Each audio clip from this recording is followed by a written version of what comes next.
有請冠青學園火球隊引領今日嘅主禮嘉賓及其他嘉賓會長進場。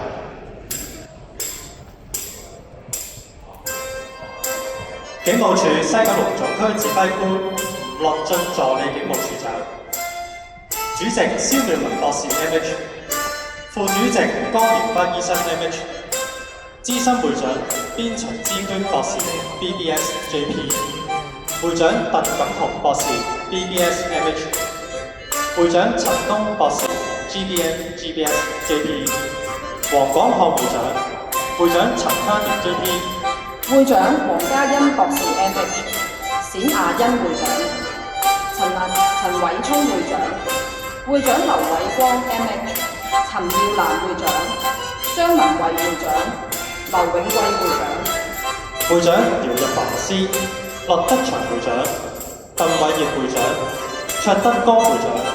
丁天佑會長，楊學恒會長，呂家福會長。